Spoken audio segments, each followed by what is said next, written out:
So here we have a person that's driven by money, a capitalist. Here we have somebody that's not driven by money, a communist. Is that? My name is Danny. I own a gym in Anaheim, and I've been doing it for like the last 4 years, man. My name is Maddie. I'm a dance teacher. I work 2 dance jobs. Been doing it for about a year now, and it's awesome. Why do you do what you do? I think for every entrepreneur, you do something because it just lands on your lap where you kind of just have to. And what about you? Honestly, I just did it because I've always wanted to be a teacher, but I didn't really know what exactly I wanted to teach. Kind of thought to myself, I really want to do something that I love for my job for the rest of my life rather than like for a paycheck. Are you fulfilled with what you do for a living? Well, elaborate on that. I'm fulfilled for the money. When I wake up and I see that cha-ching, I wake up and I keep going. I said, that's nice. Does your job as a teacher give you fulfillment? Oh, 100%. It's everything I want and more. And every season, I am blessed with new students. It's never the same thing. It's always something different.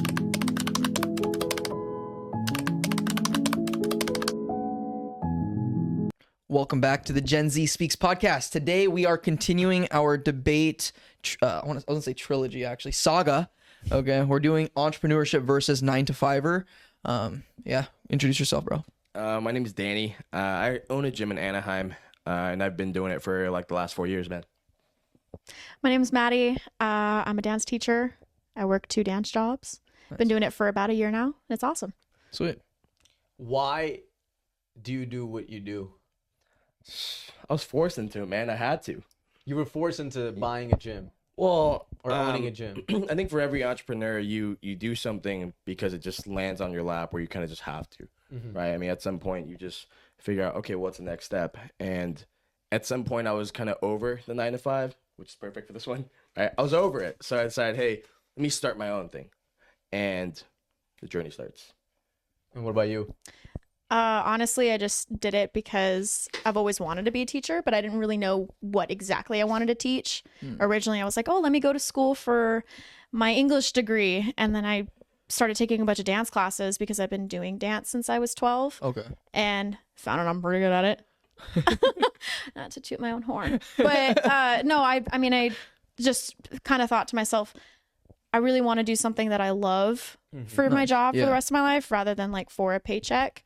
And there's not, a ton of opportunity with the arts, but because it's just a passion of mine. Yeah. I went to school for it and now I start teaching. There you go. Are you fulfilled with what you do for a living? Well, elaborate on that. I'm fulfilled for the money, but As a whole, internally, when you go to bed, you're like, Danny, are you fulfilled? What's your answer? Okay, let me tell you. When I go to bed, the entire metaphysical. when I go to bed, I am dead tired. You're not contemplating the meaning of life. But when I wake up, man. and I see that cha-ching, I wake up and I keep going. I said, that's nice. So, the amount of money you make from what you do gives you fulfillment. Yeah, it gives me freedom and fulfillment. And honestly, since I do run my own thing, I kind of have a say, and I kind of get to learn more by doing what I feel like, and I get to test things, right? Versus, I think in the past, I was always kind of forced to do what was told. So what about the job itself? Does that give you fulfillment? Like, yeah, okay, changing lives every day, man. I go from overweight to skinny, right? And that's very important for a lot of people. Interesting. We live in a society where, I mean, nobody takes care of their health, right? A lot of fat people in America. I mean, if you want to put it that way. Supersize me, bro. Not steroids. Supersize me. He said, I watched that movie, Supersize Me, and it changed my life. Yeah, stop eating McDonald's after that. Well, gyms are almost a need, right? So, yeah. It's a need. I don't know what people see it though, but it's a need. It is 100%, dude. What about you? Does your job as a teacher give you fulfillment? Oh, 100%. It's everything I want and more. And every season, I am blessed with new students. It's never the same thing. It's always something different. It'll be pretty consistent for a couple months, and then it'll start all over again, change the vibe, start all over again, change the environment. My kids are great. Yeah. My job is great. I love the company I work for. I love the fact that I get to create all the time too. Like I have an outlet that allows me to use my voice and allows me to use my skills and allows me to create something that I thought of in my bedroom at like 3 a.m. and I'm like, oh, I kind of want to do this. I want to see if it'll resonate or translate on other bodies too. Like I think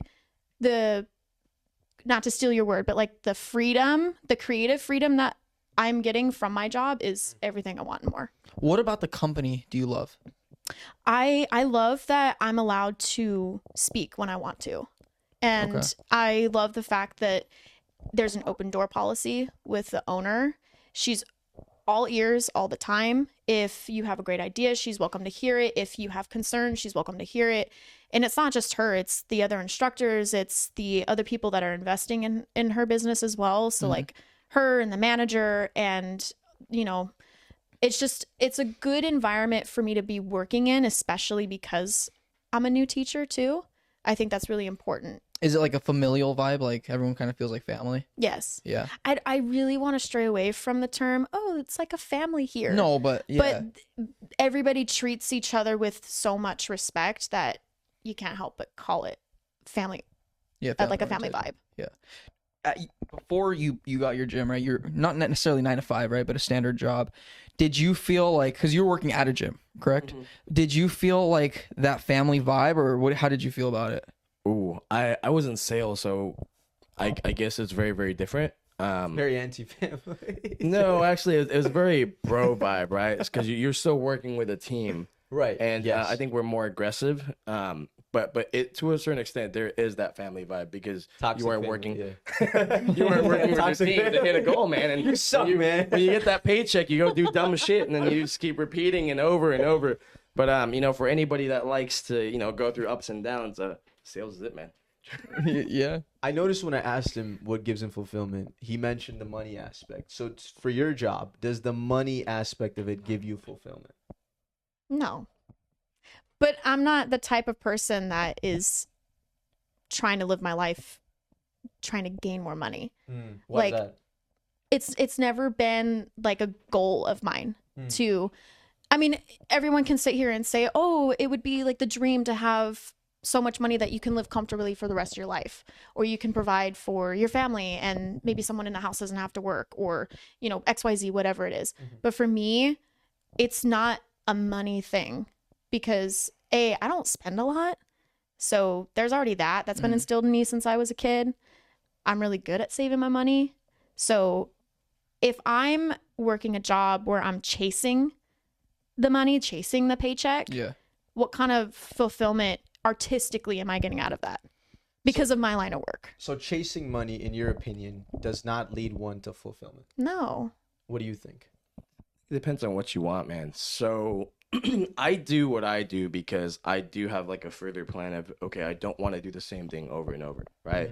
Being in your 20s, you have all the energy you have, right? 30, 40, 50. All right, now you're talking, right? You're talking about low testosterone. You're talking about just being tired all the time. You're not gonna have the same grind, right? And I do it mainly just to have freedom to not be chained to money, right? You don't want to work because, oh my God, like I gotta pay my rent, and if I can't pay this rent, I'm homeless tomorrow. Like, you don't really want to be in that position. And I think being an entrepreneur, you have the freedom to, dictate your thing a little bit. Not so much, hey, like I'm chasing money every day. But I do have a say in what I want, right? I have more control in what my future looks like. And I think that's the most important part of it. So in your opinion, money can, in certain instances, lead one to fulfillment. Yeah, I think it's important. It's probably one of the most important things, depending on, how your life is. If you were not making any money from what it is that you're doing, would you still do it? No. That's a good question, actually. Why? Absolutely not. Why? What would you do? What would you do, actually?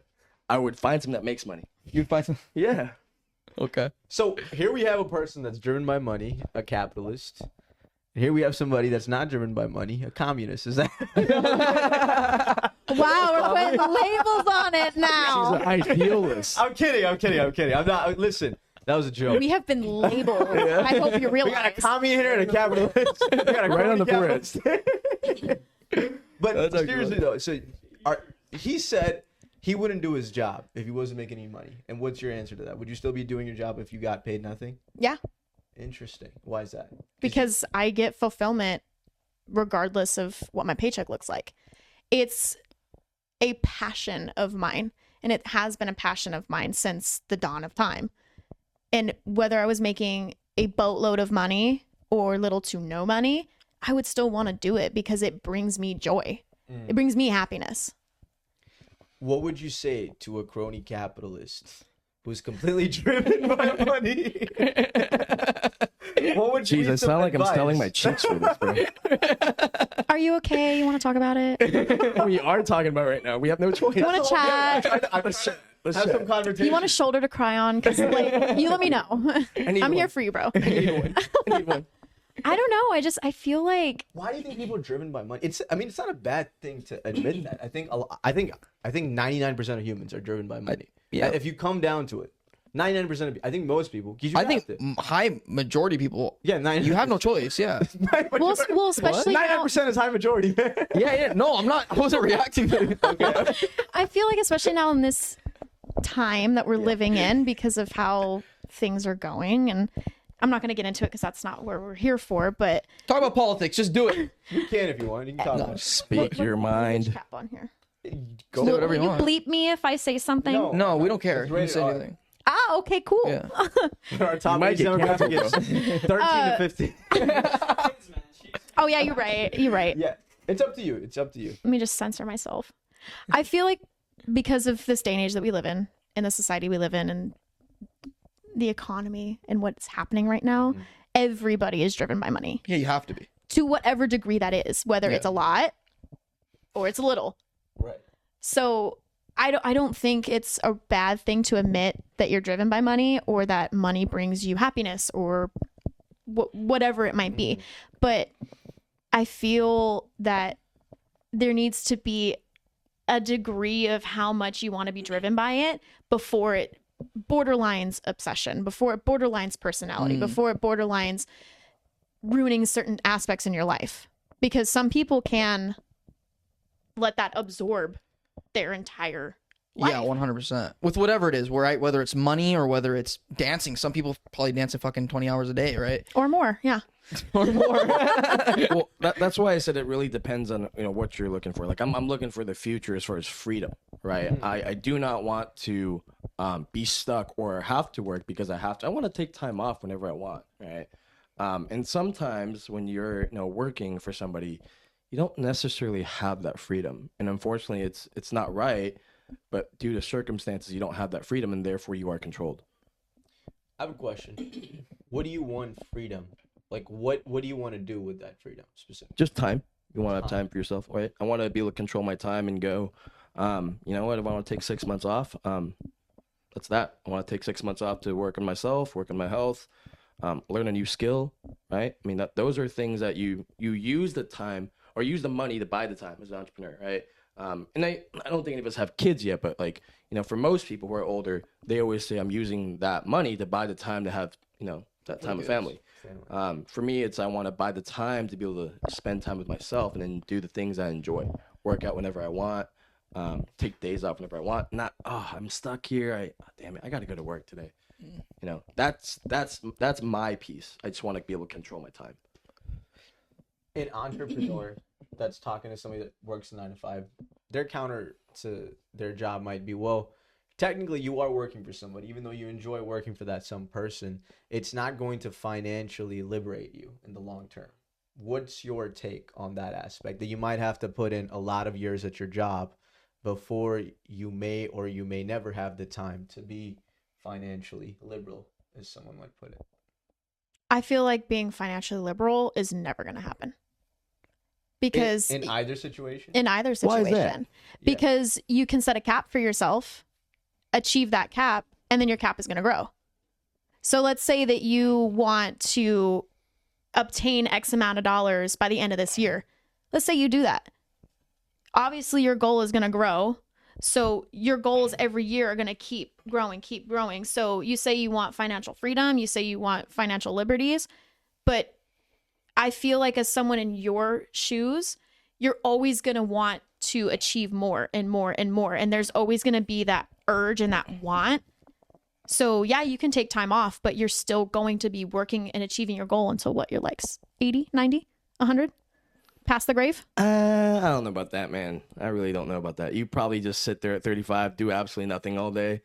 I don't know. I mean, there's people that retire and move to the middle of nowhere, ride goats and horses. I mean, I don't know. I mean, I'm not there yet, so I wouldn't know. I mean, you're still wanting to make money though. When you have enough, you just retire and you just enjoy your time. And then you work collectively, right? You get to work on projects like yourself, right? Oh, I have a passion for this. Now I can do this without the constraint of money. And you're free. Time's yours.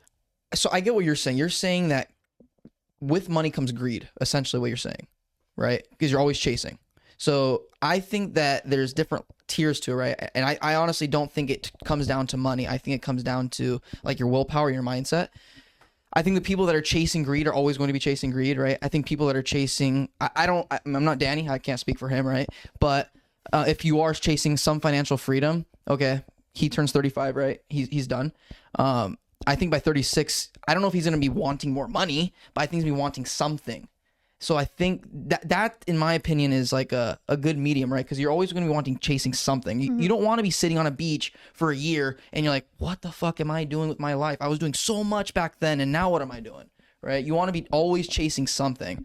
So I think, so question, dragging it along a little bit, what would you be doing though if money wasn't in the picture? Like what would you be doing? Absolutely nothing. You wouldn't be doing anything. Anything or what? Like what though? Like, is there a passion? Is there something that is there something that you grew up like you were good at, you wanted to do, or? No, I mean, No. I'm okay with a slow morning, eat my eggs, go work out, come down, lounge on the couch, play with my dog. I'm cool with that. That's a very basic, baseline for me. Okay. Right? Now, I think most of us, it depends on your why, right? Like for me, it's about having my time later on, because I work with a lot of clients, and a lot of clients, unfortunately, at 40 years old, 50 years old, cannot really afford to do things that they need to do, not only to take care of their health, take care of the kids, pay their bills. And I think that alone really speaks a lot, and showed me that you do need to be somewhat financially free to do the things you need to do. I'm not saying you have to have $1 bazillion, but what is your why? What is your need? And what are the parameters of, comfortable for you? Because not everybody has the same definition, right? Do you have a number for your financial freedom? 10 mil. $10 million. Yeah, 10 million. Okay. So Start $10 with million. that. Start with that. And it's probably going to grow like she says. Okay. It's So probably, you recognize So it will. Oh, okay. So and there it's you probably go. still going to grow. But depending on that, though, I mean, a lot of times it grows much more natural than you think it is, right? Because a lot of times people who have money use that money to make money anyways. They put in investments, they buy real estate. At that point, it's not even a chase. It just happens naturally. So what's the number for you? Oh, I don't have a number. I don't know.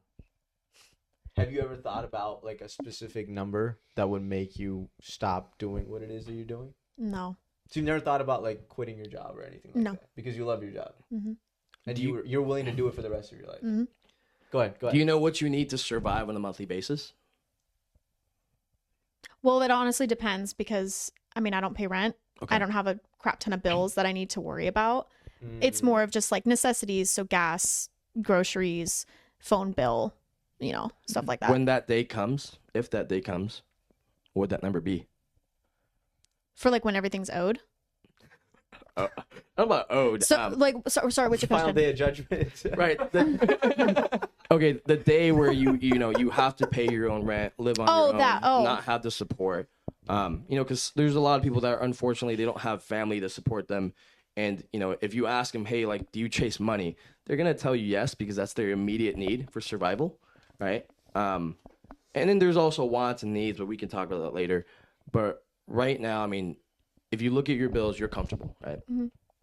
What happens when that increases? Would you be as comfortable with your current job?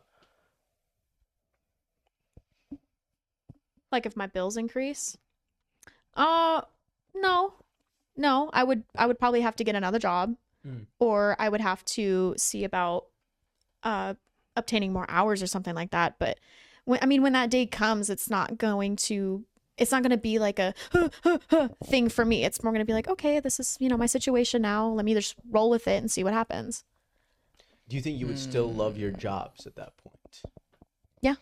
You think you would? Okay. What was it about your 9 to 5 that made you want to just quit? Was it a series of things that happened to you? What did you hate the most about your 9 to 5? I didn't actually hate it. So I actually loved working, at the gym, running a gym, running the sales. I was working actually 9 to 9. I mean, in fact, I didn't want to go home at all. It felt like my home. You loved your job too. Yeah, I loved it at some point because it was the environment. It wasn't so much about what I was doing, right? I liked working with the people that I was working. It felt like my bros, my homies, my friends. And for me, I like to chase things. So yes, we were chasing a target all the time. And then when you hit those targets, you celebrate together. But also, like I said, the gym was always kind of like my home. So I just stayed there all day. I took on the challenge of doing my own thing because I recognize that a lot of times things happen out of your control. Jobs, for example, right? When I was at a big corporate place, for example, COVID hit, right? Most people got laid off without a choice. And you see people who put in 30, 40, 36 years, 37 years. I recently just saw an RVP who put in 35 years just got laid off. Oh, Where do really? you go from there? Yeah, well, And as much as you say, well, I'm comfortable, the bills aren't going to stop. They're never going to stop knocking your door, right? And I think depending on your responsibilities and what you have to do, then it'll dictate what you're chasing. What's the key to having a job that you love? For me, it's just getting ready and not having the thought of, I have to go to work now. That sets the tone for everything. So every morning you wake up, you're excited to go to work. Oh, Work hell yeah. excites you. Hell yeah, it does. Sorry, I'm getting excited. God forbid if something like Danny said happened, your boss calls you a month down the line and it's like, we found someone else or we don't need this specific job anymore. What would your plan be in that scenario? For me, it's just a sense of, what are you going to do with yourself? Are you going to try to pick things back up, or are you just going to mope about it? For me, I'm going to try to pick things back up. I'll find something in the meantime to stabilize my income, whatever that may be, until I find a replacement.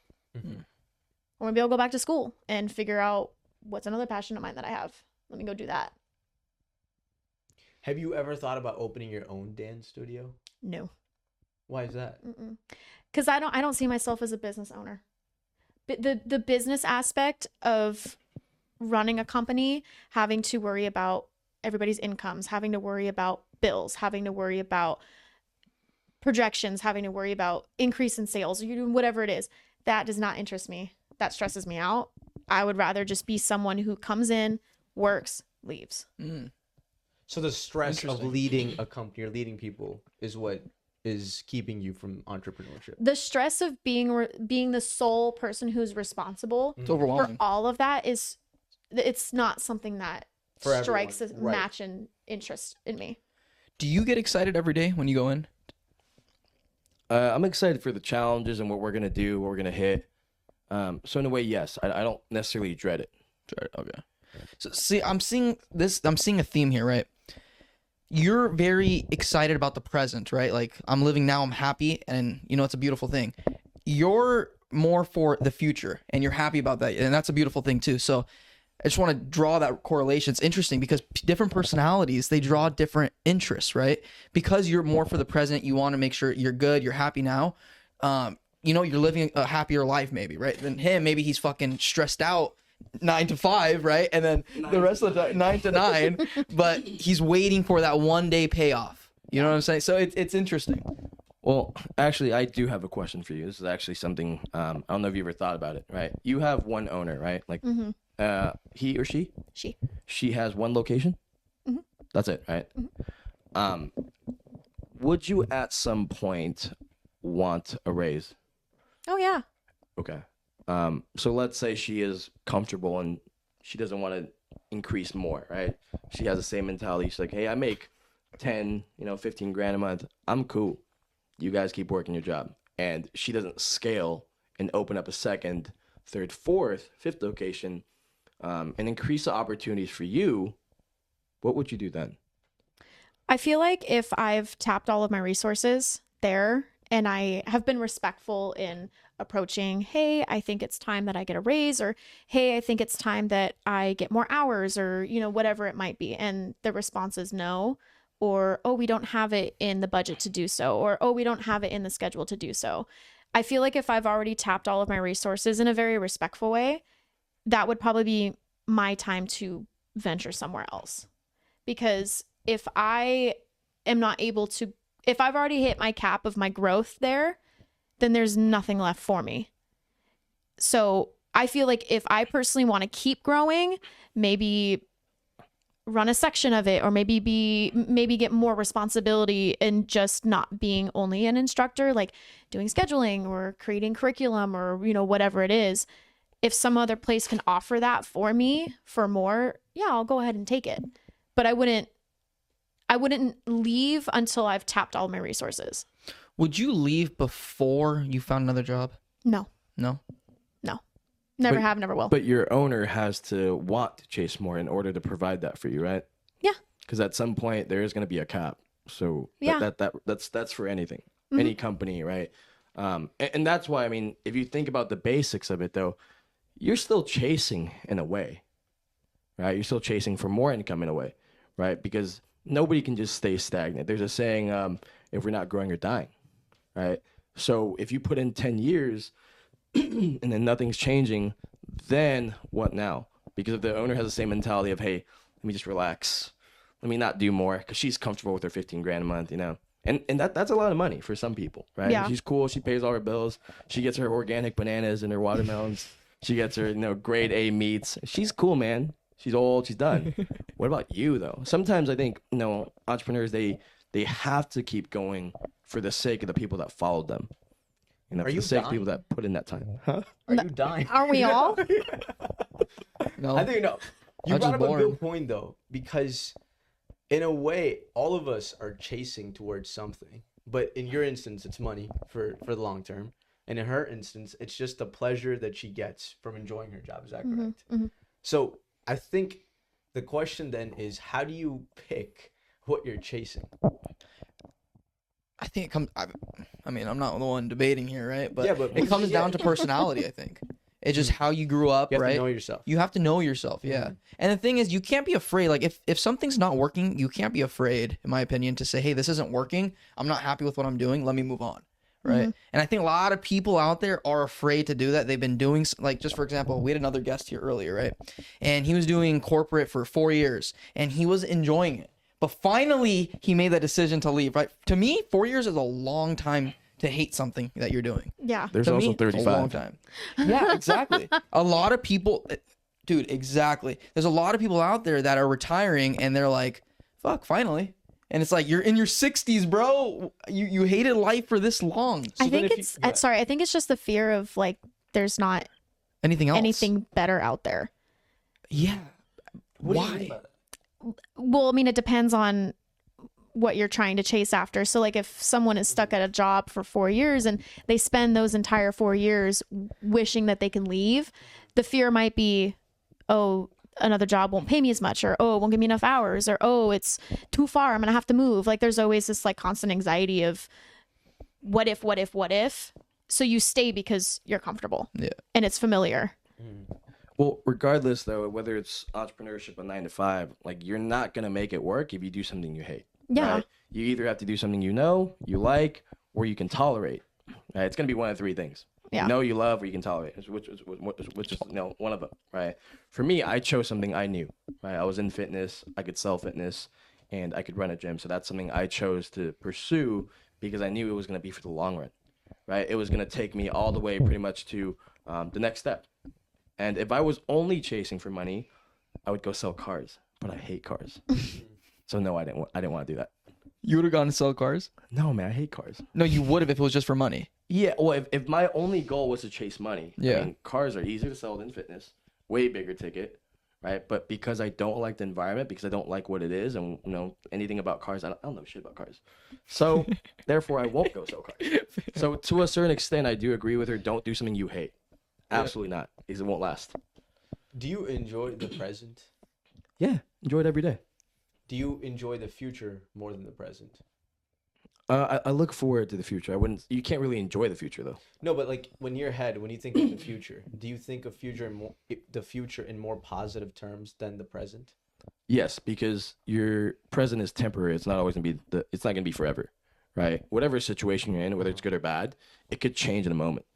And I think your future is something that you can dictate if you do the work now and build the momentum for it. So you actually have more control of your future than your present. Do you agree with that? To an extent, yeah. I mean, everybody has control over their future of, if you make a decision, how it's going to affect you in the long run, whether it's work related, financial, relationship, personal, whatever it might be. But for me, I don't know what the future is going to look like. I'm not a fortune teller. I don't have a crystal ball that I'm looking into telling me that I'm going to, be 65 with a huge cash payout and living on a ranch with my, would you say goats earlier? Yep. Living with my I goats. said goats. But I feel like for me, because I do get stressed very easily, when I start to think about that stuff, it just creates an atmosphere that I don't want to have myself be around. So I'm very much a in the present type of person. Whether it's work related or anything, it's always focus on what's happening right now in front of you. Whatever happened, okay, it's behind you. Whatever's going to happen, that's in front of you. That's a future you thing. Worry about what's directly in front of you at the moment. So you view the present more positively than the future. Yeah. Interesting. Because of fear Not so much fear, but just like or angst? unknown. Uncertainty. Yeah.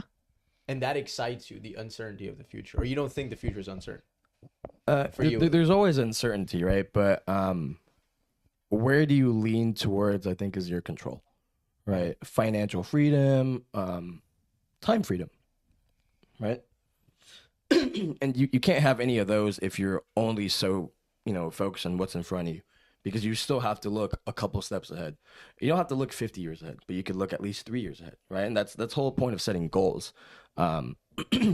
Such as, let me give you an example. You have a student that wants to get really, really good at dancing, wants to compete, wants to do X, Y, Z. Do they still have to set goals for the future? Well, of course. And that's the same way. It's just a different topic, but the same way. I think it's just more so setting healthy habits of what you do right now, rather than like, let me set this goal for myself so I can eventually reach it. It's, let me look at what I'm doing right now and see if it's going to run me in a positive or negative way. And whatever habits I'm having right now, do I need to keep them or do I need to change them? It's more of like a step by step rather than step 1 all the way to 10. I'm looking at it as step 1, step 2, step 3, rather than like a big old picture. What's so unhealthy about entrepreneurship? I don't think there's anything unhealthy about it. It's just not an area that I personally see myself doing because of the uncertain aspect. That makes sense. So you do view entrepreneurship as a very uncertain endeavor. Absolutely. You never know what could happen, but you have more control if you just put in the steps and do the work, because there's traction, right? I mean, Matt, you're selling every day in your warehouse, right? If you just stop selling and you enjoy your present every day, do you think this warehouse is going to grow? No. But if you keep selling every day, and let's say you endure the small pains and the small headaches every day, and you put some money away, could you grow this warehouse? Yeah. So it's just about planning. It's just about being a couple steps ahead. You still got to look at your present, but also look over and see what's a couple steps ahead. And then that's really it. At the end of the day, I think nobody really has as much control as they think they do, whether it's 9 to 5, 9 to 9, or entrepreneurship. It all really comes down to what you want, really. What are your needs? What are your wants? And what are your goals? I think natural growth for anything happens, whether it's your business or your 9 to 5, whatever it is. I think it always just it'll happen, right? But I think you need to take some conviction and like courage in order to get over humps, right? There's humps with every change. Like if you're, for example, this warehouse, right? Starting from the garage to the first warehouse, there's a hump there. There's some fear in that, right? It's first warehouse, second warehouse. There's some fear because costs go up.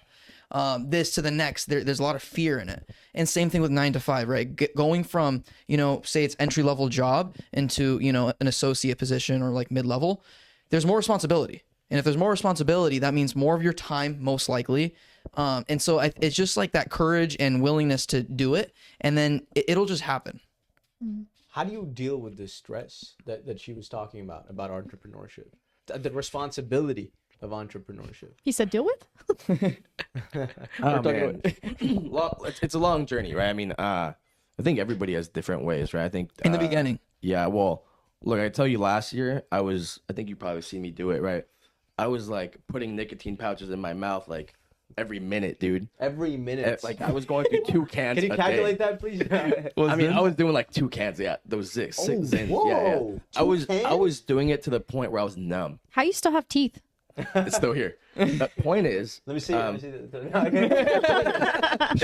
your pearly That white. smile. point is, one day, I mean, like she said, habits, right? It's important. One day, decide, you know what, like I want to be healthy, right? So I decided not to do it. But the stress is always gonna be there, man. Whether you're 9 to 5, or entrepreneurship, you're gonna stress about something. Whether it's bills, the future. I mean, I don't know what people's lives are. I don't know what your life exactly looks like from a day to day, but I'm sure at some point something's gonna knock on your door and you'll just handle it. And I think for us, the way we handled it as entrepreneurs is, you know what, we need to make more. We need to do something for ourselves. We need to create something that kind of pads our back and gives us security, right? Versus working just for somebody else, because they always have the say. You actually don't have the say when you work for somebody else, right? If they decide to cut your hours, well, there you go. Then you got to go find another new job. Well, finding a job in itself is a job. That's annoying, because then you got to find something you like. It's got to match your pay. There's just more to worry about. But if you're asking me how I deal with the stress day to day, Besides the nicotine patches. I actually journal now. I actually think about things and okay, well, what went wrong today? What went Became a great today? philosopher after. No, I mean, journaling really helps, though. I think it helps, man. I think you get to reflect, and no matter what you do in life, you should beautiful think thing, about yeah. things. Like I think about, okay, how today went. Did I procrastinate? Did I take action on goals ASAP? Yeah. And if I did, I could probably recognize that I'm probably not as stressful today. And if I procrastinate a lot, where I just sit there and zone out and go, fuck. Well, it's a bad day, buddy. It's a bad day. At least it didn't fall into drinking, though. Yeah. That's fair. Something I want to bring up. You're right. Journaling is very important. I used to journal a lot. I need to do it more. I think it's probably the most efficient form of therapy. And it's probably the best way because you're writing down your thoughts. I think the podcast is the best way. It's all He complaining, said, I'm guys. going to sit here, I'm going to tell you about my feelings, and you're all going to watch. Yeah. That's pretty much our podcast. He's like, it's my virtual journal. Two dudes philosophize. Yeah, 2 dudes. Go through their 20s. Yeah, 2 dudes go through Just their two. 20s. So it's a title change now instead of No, Gen Z? no. 2 dudes podcast. So wait, let me ask you this. So 2 both dudes of you, speak. 2 dudes speak. Oh yeah, that's a good That's title. pretty 2 good, dudes actually. speak. Actually, That's so fraternity. No. It's gonna be gone. 2 dudes speak. I kind of like Actually, that. not bad. Actually, It's got a I don't know. fraternity ring to it. Yeah, huh? it does. You're I gonna go think from it's 2 dudes speak to very 2 dudes with a pro-y. cup. Yeah, we've been yeah. Are you saying it's a fratty? This is a fratty podcast. You better add it. I do want to ask you guys. So both of you, interestingly, said you both are fulfilled to a certain degree by whatever it is that you do. Do you think you're fulfilled in other aspects of your life? So, for instance, not saying it has to be a romantic relationship, but it can be like your friends, your family. Do you feel fulfilled in that regard, and its relationship to your work? Does your work come in the way of your relationships ever? No, if anything, if let's take for example, with my partner, if something were to happen between us, and I'm like really pissed about it, or I'm really upset about it, or something, I'm able to go to my job and do something to filter my feelings. My job gives me that aspect to filter my emotions, really think about what's going on, and create something for me to get it out of my system and put it out there. So like, I'm going on a tangent right now. I think it was last year. Was it last year with the informal? Yeah. Last year with Supposed to know, Russell. Come on, Quan. Come on, Hasha. there was a performance at my school, and I asked Russell and another one of our friends to help me create a piece, and it was all about my relationship with my best friend. And years prior, her and I had a falling out, and it was really hard, and there was a lot of really awful stuff that went down, like really, really dark, awful stuff. And her and I made amends, and it was fine, but I still had these residual feelings about what happened, and I never really got to speak out loud about my situation or how I felt about it or what my position was in it. So I was able to use my job, let's say, to create something that allowed me to use my voice, use my skills to filter out everything that I wanted to say to her, but through movement. So it was kind of like... Do you feel more relief? Yeah, dance movement. Interesting. You feel more relief after doing this dance? There was so much relief that like I was bawling my eyes out because it was... What? This is what art can do for you. It's an outlet for people to release their emotions, whether it's positive or negative, whether it's a good situation or bad situation. Or let's say you look at that statue that's right there and you're like, oh, it's got like a shape to it. It's got, fat on the bottom, muscle on the top. I kind of see that I can create a piece that talks about like the fitness society in our culture. I get what you're saying. Yeah. So by having this outlet in my job, I was able to create something that allowed me to filter out my emotions, really say my piece, and let it go. Am I the only one that wants to know the beef now? There wasn't any beef. It was more of just like silly stuff. Don't worry, it's now okay. I know I got lost in dance moves. Is that what? Interesting. So you're also very privileged in the way that your job combines art and creativity. Yeah. You have that outlet because I think a lot of people that are doing 9-to-5 jobs, they're sitting in front of a computer doing numbers. They're not really letting that creative outlet. They're clicking their life away. I completely recognize how privileged I am to be working in a field that allows me to do that. Yeah. I don't take that for granted. I don't anything negative with it. Yeah. You know what's interesting? Sorry to cut you off here. So being candid, it was very difficult to find somebody that enjoyed their 9-to-5 for this podcast. Extremely difficult. A lot of people we know are, first off, nobody I know likes their job. Yeah. No, I mean, first off, everybody that we know, they're chasing something else, right? They're working a job. Most people are working a job to get by, and then they're chasing something else, or they have a vision for something else. Whether they're going to execute or not, I don't care. But we want somebody that's like actually interested in their job. But most people that we know that don't like their job, they work pretty much corporate. Yeah. Right. And it's like, it's that to me is super interesting, because if you enjoy it, like an artsy thing, we all have some voice that we want heard, right? Some artsy thing. If you're able to monetize that, then that's, I think, the ideal. Yeah. I mean, before I was teaching, I was actually working at a gym. I worked at a local gym for like 2 years. Was it a discount? It was your gym.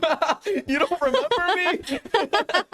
I don't. I've never seen you. Did you ever sell to you? Buy this pen. I mean, I think I'm allowed to say the company because I don't work there anymore, and it's been like years. I used to work at Blink Fitness. Okay. And it's a New York-based company that started branching out into the West Coast. Interesting.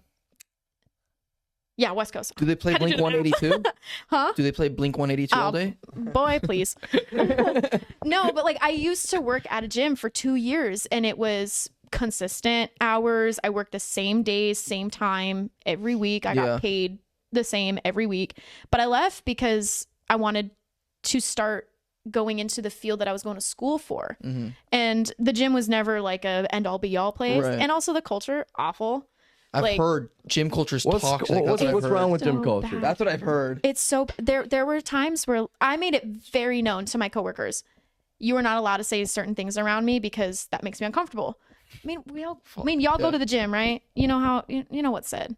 So there'd be times. No, I don't talk to anybody. I don't talk to I anyone. work in my garage, actually. I'm being dead serious. Like people who work at the gym, I'm not saying all, but people who work at the gym tend to cater to the culture that is brought in there. And so some of my coworkers were like, she right though. They're like, oh, I don't know. that's like a fat ass. That's a nice ass. I'd hit that. Like they would say stuff People like that. work at the gym? Oh yeah. So you're telling me I'm being sexualized every time I go? No. That is not what I'm saying. You can't. No, This guy is definitely sexual, No, no, no. especially in the sauna. You I can't wanna- blame a This guy man loves the for sauna. complimenting cheeks. That's just I weird. want to make it very known and what did you very say? super clear that You cannot I'm not blame a saying man that this for is something that complimenting happens all the time. yeah, This is just, you know, it happens. it happens. And I feel Shows like it one of happens those. anywhere. But it's more so happening at the gym because that's just the culture that's brought in there, unfortunately. Interesting. And so that was the type of environment that I was working around. But like my coworkers knew not to say that stuff around me because I made it clear from the get go. Don't say that around me. It makes me uncomfortable. Like I don't need to She's be like, hearing that. excuse me. Were But, these like, mostly men? Oh yeah. All of them were men. Yeah. There you go, Well, man. except for like 1 or 2 women. It's not just men. I'm making that known. It is not just men. What? So, Women do it too. wait, what? 2% women. What girl is gonna be sitting there and saying, "Man, that ass is fat. I'd hit that." You'd be surprised. Oh well, you know, I mean, I mean, it's 2025, brother. I think the demographic has expanded. True. But it those girls don't really talk like that. There's something else, but I mean, we're probably more eloquently spoken with the way that we say things, not as like blunt and obvious as men do. okay. But So we it's do more say poetic when women do it. Yeah. Interesting. Oh yeah. no, man, We'll go all they're Shakespeare doing for you. dance moves to communicate. They're like, So you're telling me you gotta be a Shakespeare at the gym? You Yeah, gotta be well, a Shakespeare. with Us the ladies pose. will be super Shakespeare about it, or some will be super blunt. It just depends on who you are. they're But Shakespeare when they make sales, for sure, for sure. thou ass female is fineth. He said something that I think you missed. You said something about you can't blame a man for what? For complimenting cheeks. Do you agree with? What do you? Come on, it's the natural path of I man. feel okay. So we're totally getting off topic here, by the way. It's okay. But It's called I hormones. feel like it depends on the direction that the comment is being thrown. If someone said, like, if you said, "Oh, you can't blame a man for complimenting cheeks," Can I whisper it? sorry, y'all. Can I whisper it? It depends if you're being that ass is fat. sexual with it, Hold on, let her finish it. or you're being funny with it. It's all about the tone. Like Okay. if you aggressive. look at a woman or a man and you're like, damn, them cheeks fine as fuck. Or if you look at a, or if you look at a woman or a man and you're like, damn, those cheeks are fine as fuck. Like it all depends on please edit that out. It all depends. We are clipping that. I'm sorry. We are clipping that. That's the opening line of the podcast. That is the trailer. Hey, this is the trailer. Timestamp this. Hey, actually, watermark this. God damn it, The y'all. cheeks are fat. That was funny. I'm trying to watch my language. Sorry. No, it's funny. Uh, 5-year-olds are polluted now. Sorry. I feel like it depends on the tone. Everything you say What's depends the on the right way tone. to say it, in your opinion, that line? How do you say it the right way? Thou cheeks are fineth. Okay, Shakespeare. Well, you heard it here first. Gen Z speaks. Now cheeks are fine. I feel like an appropriate way to say it would be like, wow, her glutes look really good today. She must work out. It's like glutes. Glutes. If you go more autonomy with it, it's less likely to be seen as sexual if you were to say, oh, her ass is fine as No, fuck. well, yeah, but The more I don't think I'll ever say anatomically glutes. descriptive you are, the better. Dude, I'm not telling you to walk up to a woman and be like, your glutes are fine. But like if you say glutes, it's less likely that she's gonna turn around and punch you if you were to say like ass. I think she'd look at you like you're fucking weird though. Yeah. But it wouldn't be taken as like do you you're being think? I sexual. don't think it's that Ew. bad. I think usually what happens is, hey, bro, that girl, bro. She's hot. Oh, cheeks. That fine. right there. That right there. But that's talking to bros. What do you got Exactly. anything to do with that? I don't have anything to do with it. It was just It's near I'm you. standing right. I have nowhere. I am not allowed to leave that Okay. front desk. If my feet are planted to this spot and I'm not allowed to leave, and you talk So like they that just around gotta me, go somewhere to talk about it to not go bother somewhere you. else. Don't go around me. Just say whatever you want, but not with an earshot of me, because like You feel uncomfortable. I feel uncomfortable. So you just have that boundary. Yeah, I'm more of like if the conversation doesn't involve me, don't involve me. How often are guys being sexualized at the gym? Like girls are sexualizing guys.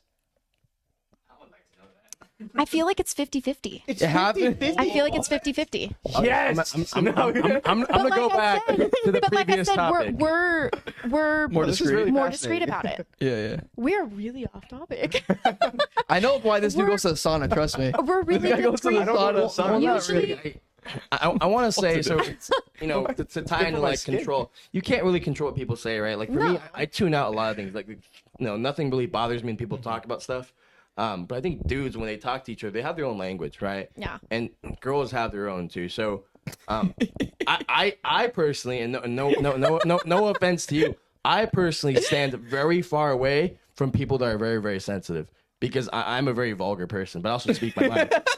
Like when I'm with my boys or Dirty whatever, person. I talk shit, I say stupid stuff all day. I sound like an idiot. Yeah. But sometimes we just mean no harm. It's just how boys Yeah. are. No, that I understand. But like, I feel like once a boundary is set, I feel like it's just right as the other party to be respectful of that. If the person came to you in a respectful manner and said, hey, I didn't really appreciate what you said. Could you kind of try to watch what you say around me? It makes me uncomfortable. It makes me feel this certain way. If I approach you in a respectful manner, in a mature way, but then Fair enough. you just disregard that, I'm going to have an issue with you. Because I approached you very maturely. I approached you very eloquently. I approached you in a very nice, polite way. But I feel like if it's reciprocated, that's fine. Say what you want. But like, I've already made that boundary known. Whatever you do after that, that's on you. It also Yeah, takes intelligence too, because some people. I mean, I personally wouldn't say everything I would say around people I don't know, right? I mean, like I would have to get to know the person first before I'd say certain things. Like the dumb things I would say to her, I probably wouldn't say to her. I was like, except me. Well, First day we met, this guy's fucking on one, dude. Hold on. What was his opening line? Thou cheeks of fire. Now cheeks That are cheeks are flaming. I like the fire. way you walk, Matthew. That Hannah girl out topper. No, he was like that Hannah girl out He topper. said, the way thou strut, myth. Oh, boy. I'm not that educated. Okay, we good. Did you just say educated? Yeah, I stopped at high school. We good. I didn't go to college. We're good. Well, I mean, it also boils down to, spatial awareness and being socially aware. 0. Why do you think men are so vulgar? I feel like the filter's just not there. Men, I feel, and this is just my Are opinion. you saying we're retarded? No, those words never came out of my mouth. I feel like said the R word. I heard women it. just have that inner voice that tells you to rethink what you're gonna say louder than men do. I know so many women that will fuck you up with their words. Well, I mean that too, but I mean it all comes down to what kind of person you are, Yeah, what kind yeah. of aspect you hold to yourself to, what kind of beliefs you have, Yeah. what kind of morals you have for yourself.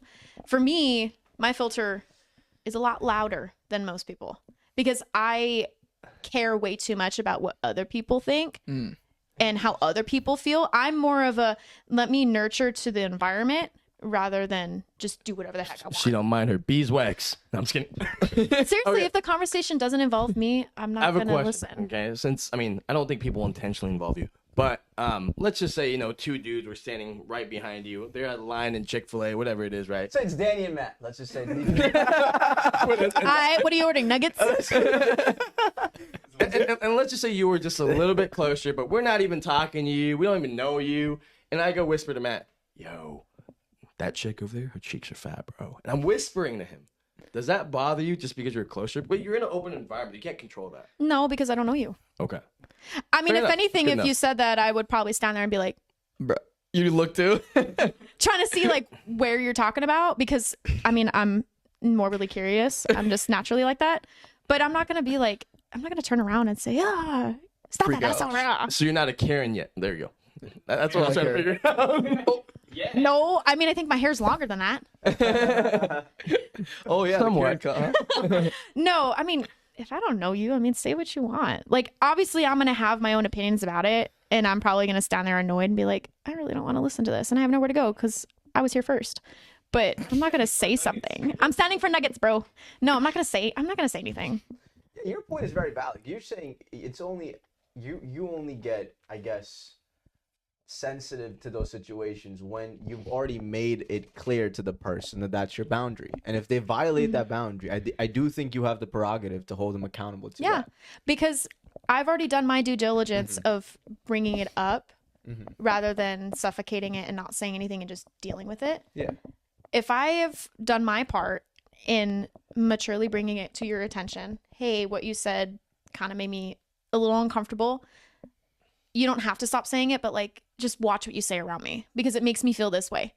If I have already done that, like I said earlier, if I've already done that, it's up to you whether you want to respect or break that boundary. That's not my issue. I've already brought it to your attention. Yeah, it's basic social decency. Yeah. That's fair. respectful. Yeah, that makes sense. Have you ever told somebody, hey, don't say that around me? No, I just don't care. Do you have a boundary of what somebody can say to you or not? I think my boundaries are pretty simple. I mean, like, you know, it once you cross those boundaries, I think, you know, now you're offensive to, I think, to anybody, right? Like, it would physically take somebody to touch me, bother me, or say something directly to me for me to want to retaliate. Because most of the time, I don't really care what people are saying. If it's not important to me, it's not at all. How would you feel if a man, when you're working at the gym, came up to you and said, "Thou cheeks are finest"? Where? Man or woman? Where at?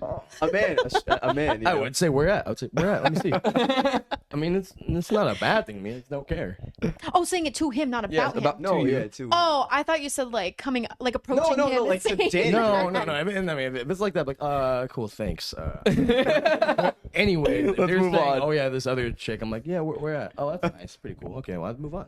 But I want to go back to the question because remember the original question that started this was, how has your job affected your relationships, right? So that was the question. 2 hours later, guys. You remember that, right? We I took asked a you that 10-minute detour. You said, remind me what you said because I have kind of forgotten. In so many words, I said She dances to people. that it allows me to filter stuff. Right. So it actually enhances your relationships Yes. in a way. What do you say to your response? To your response? Look, man, I think it all depends on who you're with, bro. Like, it depends on. No, what I don't you're just mean looking for. romantically, just overall relationships. Yeah. Even your friends, right? I think it depends on who you're with, because you know, an entrepreneur, I mean, or just anybody who works a lot, right? Depends on your priorities. If you're somebody that carries work to other places, like I tend to carry work everywhere I go. It may not be the best, but I still do it anyways. You know, I just don't have any problems with it. Now, some people may not like it. They probably don't like it. I'm on my phone. I'm eating dinner. Too bad. Don't eat with me then. Sit eating mac and cheese somewhere else. Exactly. So you're I'm all, just like her now. Hey, you know what? Take your mac and cheese. Sit over there. so you're all phones on dinner. Well, most of my job, most of my work is done through a phone, right? And I can do it on phone. I don't have to bring a laptop. Like, thank goodness. But I would say, does it affect my relationship with people? Not so much. I'm still in the present. I just have to respond to things and work on things whenever I need to. And you know, I believe in like a work-life integration, right? I don't really have anything where it's like I have to have balance. I have to walk away from work. You know, I don't have a time where I have to shut off. I want healthy breaks, I want a vacation, but I really don't hate my job to the point where I can't touch it. I may sound like I don't enjoy it, but I don't hate it. I think I do it for a means. I do it for a reason. It's what I'm good at. It's what I'm used to. And that's it. I don't really think too much about it. Do you think pursuing entrepreneurship has put you closer to finding a wife? Or has it, like, in that journey of finding a wife, has doing entrepreneurship put you closer to that or farther away? This is a serious question. I don't know why you're laughing. I didn't get into entrepreneurship to find a wife. No, for sure though. But generally speaking, right? Like, you as an entrepreneur, do you feel like you're closer to finding a wife now versus when you worked at that gym? Sorry. Dude, it's probably pretty far, bro. I mean, like, most relationships don't work with me, but at the same time, Why do you think that is? well, I'm a very intense person. Like, I take stress home, that's for sure. Right? I mean, you're working 24/7. It depends on who you're with, man. That's for sure. But if you're working, and you know what I see a lot too is people end up just dating and getting together with people they spend a lot of time with at work. That doesn't really make it like marriageable quality. That's just you guys settling with each other because you work with each other like all day, every day, 40 hours a week, and that just happens to be somebody you go out with. I don't think that's the best way to do it, but I think people have their own choices and they do whatever they gotta do. Did that happen to you? No. I mean, I've dated somebody at work before, but that's not always the best. That's too much. Don't ever you don't have dip any balance. don't ever dip your pin in the company ink. I know. Don't ever do that. HR issues. So the stress has affected you in a way, like in terms of those dynamics. I think To it'll a happen to degree. anybody, right? If you're somebody who it's all about your focus, man. Like for me, it's about building the things I want and putting my focus into being successful as much as I can. And relationships, friendships, they're secondary. And like I told Matt earlier, I was like, dude, sometimes you get lonely, right? But they're very secondary because, you outgrow people. And sometimes when you outgrow people, it's a very lonely journey, but you got to get through that because it's about your goals. What do you want out of life, right? What do you want out of, what you're doing? If you have to grind and do your thing to make sure you reach your goals, sometimes you got to put people behind. So relationships are secondary for you. Very. What about you? Question, Are I'm sorry. relationships secondary for you in life? No, it all goes hand in hand. So you don't view them as primary or secondary. Interesting. It's more of just an equal level playing field. Because I know it's second to impossible, but I really try to give all of my energy to every relationship I have. I don't want to give more than the other. Like, I don't want to give 50% more to one relationship than I do the other. I try to balance everything out as best to my ability, if that makes sense.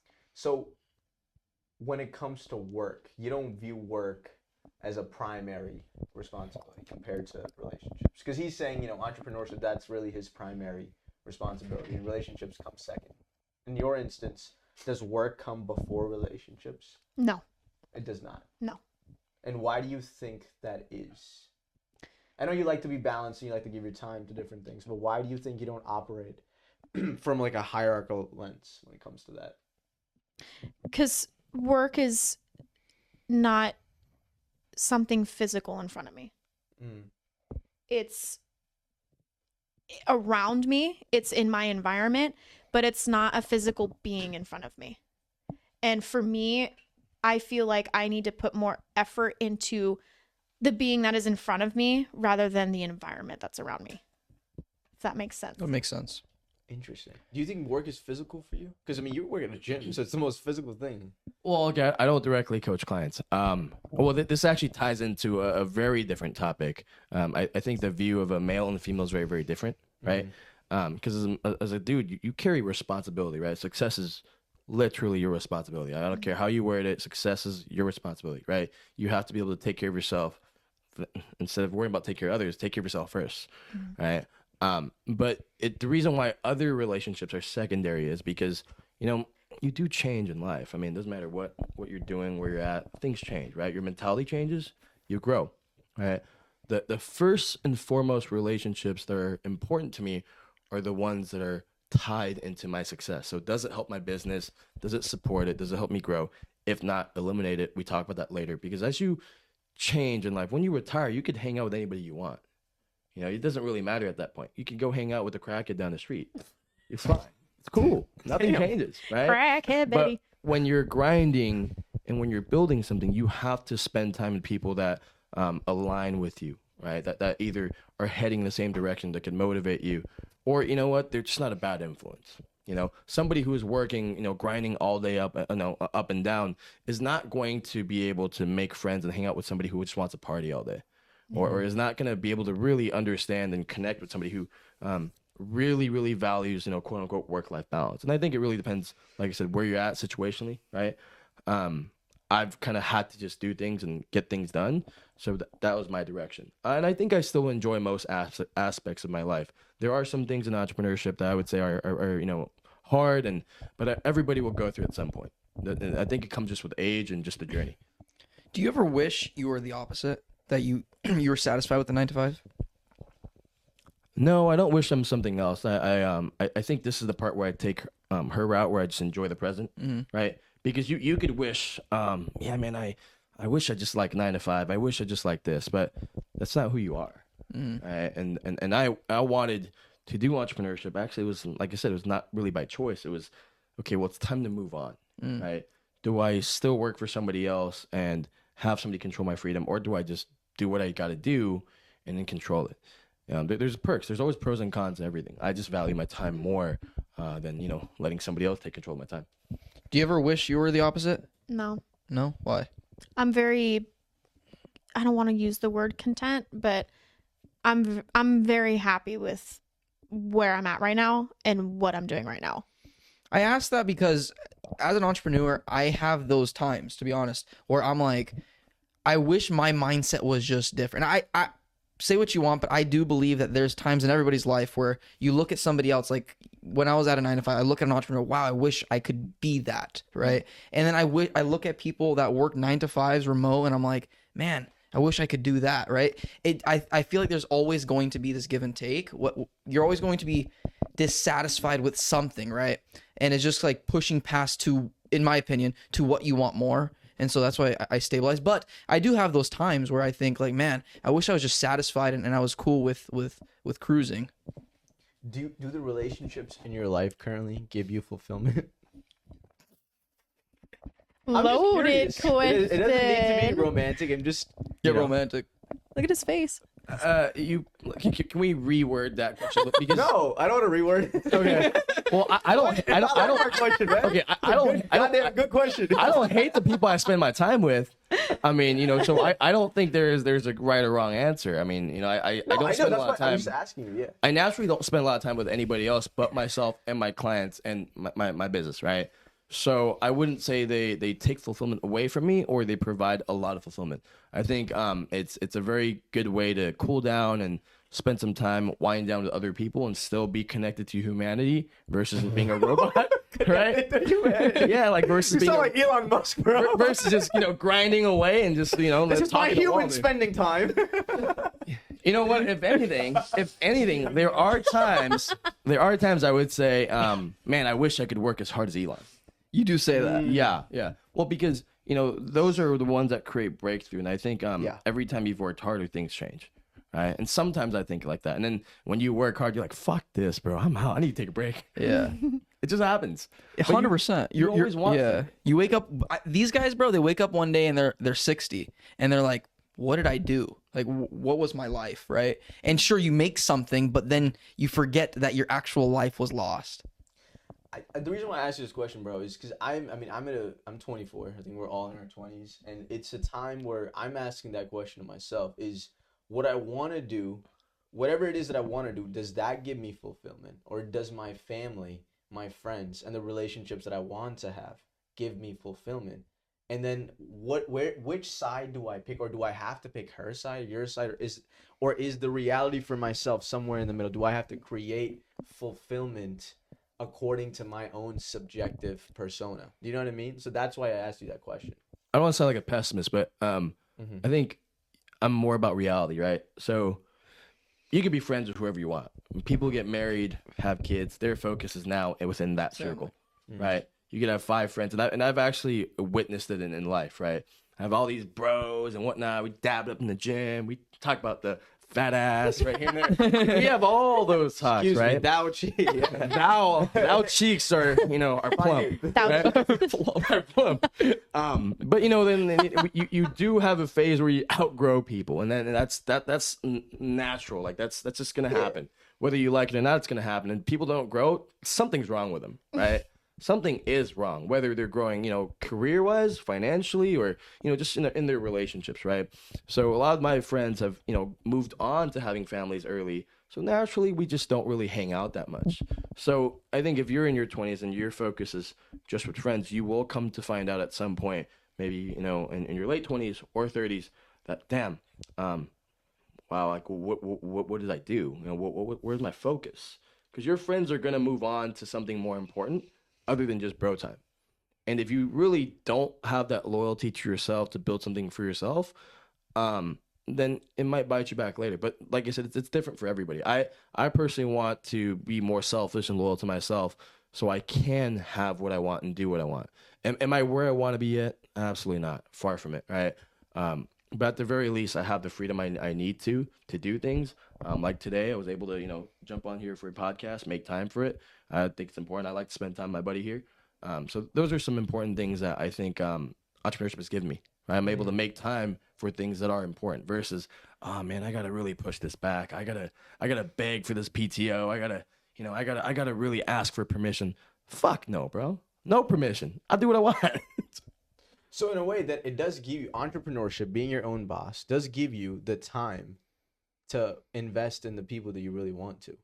But Yeah, you're saying you have to be absolutely. selective with those people. 100%. And Matt and I, we don't hang out on a day-to-day basis. Like the last time we hung out was how long? It's been almost a year, yeah. I think Oh, wow. when you get older, man, like your low maintenance friendships are probably the best ones actually, because you know we don't talk all the time, but we're still friends. Damn, I'm You jealous. He's a high maintenance guy for me, man.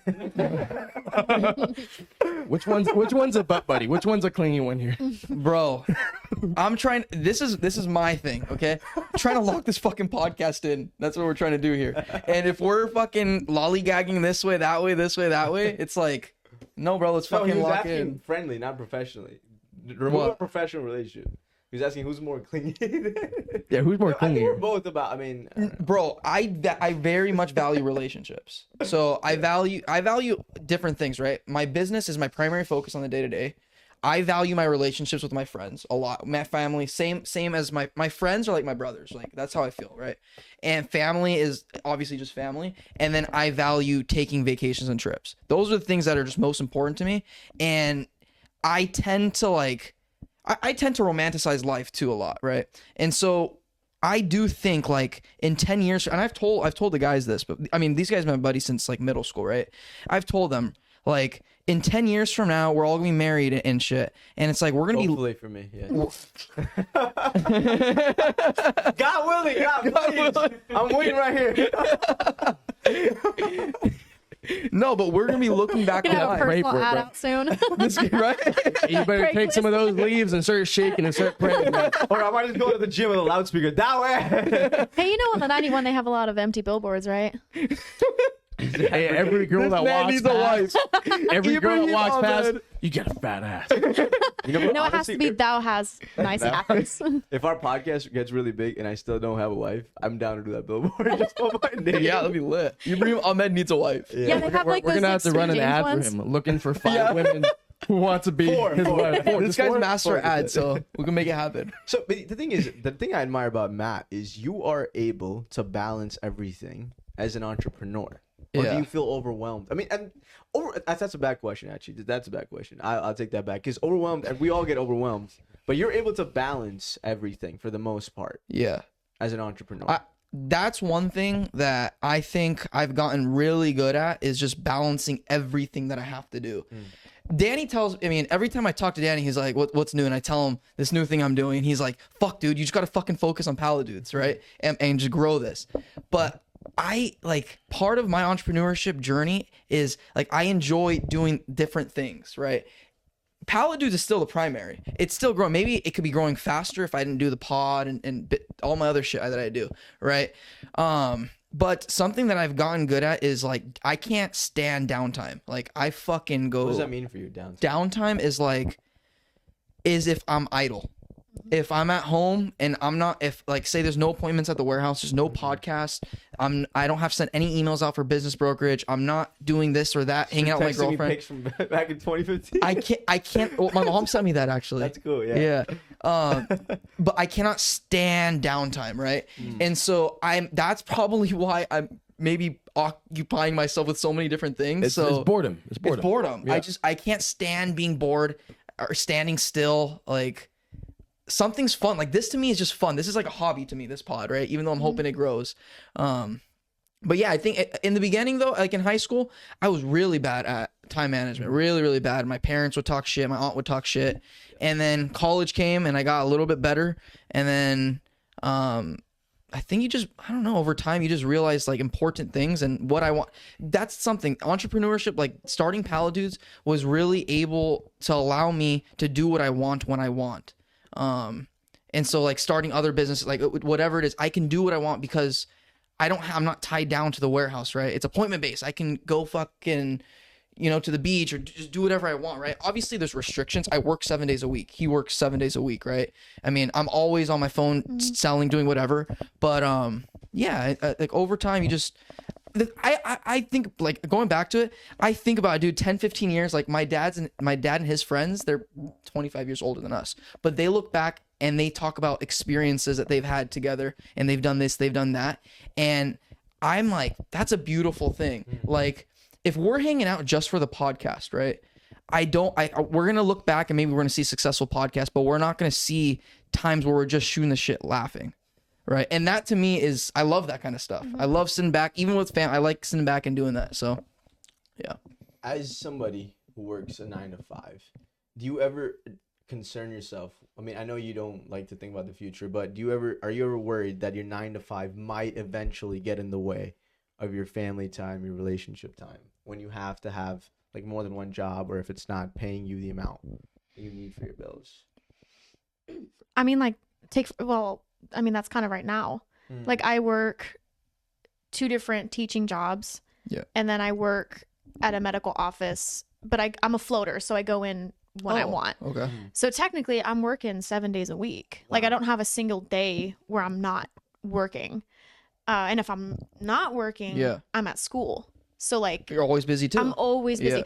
And that's been something that's been instilled in me since, like, childhood. But my dad was, like, the type of person I was like, oh, you're not, like, you have chores to do. Why are you sitting down? You have stuff to do. Why you know? So it's always been like it's more of like a fear base for me of if I'm sitting down or I'm laying down on my bed, I'm not doing enough. I'm not doing enough. So I think that's why I'm just bebopping all over the place. But for me, I force myself to make time. And it has to be reciprocated as well. Yeah. And every single relationship I have, whether it's romantic or platonic or family based, everybody in my life, and this goes back to boundaries, everybody in my life knows that I will make time, but I am busy. If you want to hang out with me, you also have to be the one to reach out as well. Like, it's not going to be 100% and 0%. It's going to be 50-50 or more than that. So if I'm busy, but I want to hang out with you, doesn't matter what I'm doing, doesn't matter if I've been working for 14 hours a day, I'm still going to hang out with you because I want to see you. I want to do something. Yeah. It's been a hot minute. Let's chit chat and get together. So it all boils down to, do I really want to make that time for you? Or am I just going to focus on my work? And more like 9 out of 10 times, I'm going to make that time for you, regardless of what my day looks like. It's interesting. You actively try to make time. Like, you try your best to do that. Do you feel like you actively try, or do you just let stuff happen and come to you? Both. 50-50, right? I mean, I actively make time for people that are important. I actively make time for my parents, right? I mean, they're only here for a limited time. So I actively make time for them. Now, I do let things come to me as well because, you know, I mean, you see your friend, once a week? I mean, that's pretty much a good amount of time. But, you know, sometimes you just can't see people for a certain amount of time. And I think it goes in seasons, right? You just have seasons of your life where you're a little busier than others and you can't do certain things.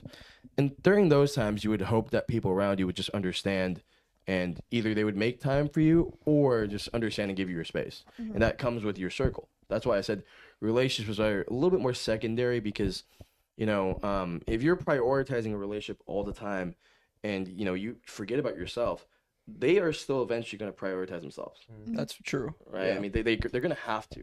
When they have a family, then they're gone. And you're going to look back and go, well, I spent all my time hanging out with this guy. Right. This girl, whatever. And what did you get? You're left on the sidelines. We got the experience, don't you think? The journey itself. Well, I'm not saying completely anti-social, hide in the cave, you know? Yeah. You make time and you actually ask yourself, is it really important to hang out with a friend that I just met, I don't know, for 2-3 months at the gym? Or is it important to hang out with my high school friend that I've known for forever? Right. Like, this person's not a bad influence to me. In fact, you know, we've gone through so many things together, and we push each other. So you have to make that decision. So there's not really a right or wrong answer. It really depends on your circle. I tend to have a very small circle just because I don't spend a lot of time, valuable time, with a lot of random people. I spend time with people, you know, that contribute to me, my clients, for example, or, you know, just close friends that I've maintained contact for a long time. But people that I don't really see or talk to, I mean, they're just there, man. Just acquaintances, and it's okay. As we near the end of the podcast, one final question that I have is, what advice would you give to an entrepreneur? There's one right here. You can give advice to him directly. Any advice. It doesn't have to be something negative or positive. Anything you want to say. Just, it has to be some sort of advice, though, to an entrepreneur. And I mean this in like a super respectful way too. Try not to be so selfish with your time.